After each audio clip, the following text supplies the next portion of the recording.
പണ്ട് കാട് ഭരിച്ചിരുന്ന ഒരു ശക്തനായ സിംഹം ഉണ്ടായിരുന്നു.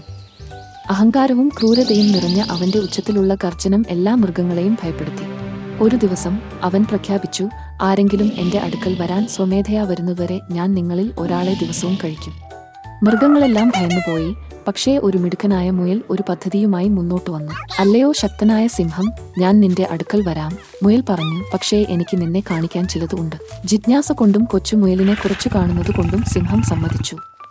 മുയൽ അവനെ ഒരു ആഴമുള്ള കിണറ്റിനിലേക്ക് കൊണ്ടുപോയി പറഞ്ഞു, നിന്നെക്കാൾ ശക്തനാണെന്ന് അവകാശപ്പെടുന്ന മറ്റൊരു സിംഹം ഈ കിണറ്റിൽ ഉണ്ട്.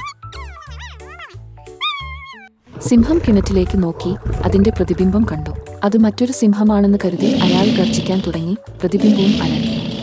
കോപാകുലനായി അവൻ വിളിച്ചു പറഞ്ഞു, ആരാണ് കൂടുതൽ ശക്തൻ എന്ന് ഞാൻ നിങ്ങൾക്ക് കാണിച്ചു തരാം. കിണറ്റിൽ ചാടി, പക്ഷേ മുങ്ങി മരിച്ചു. മുയൽ അവനെ ചതിച്ചു. ശക്തിയേക്കാൾ വലുതാണ് ബുദ്ധിയെന്ന് മനസ്സിലാക്കി മൃഗങ്ങൾ സന്തോഷിച്ചു. സിംഹത്തിന്റെ അഹങ്കാരം അവനെ അന്ധനാക്കി, പക്ഷേ മുയലിന്റെ ജ്ഞാനം അവരെയെല്ലാം രക്ഷിച്ചു.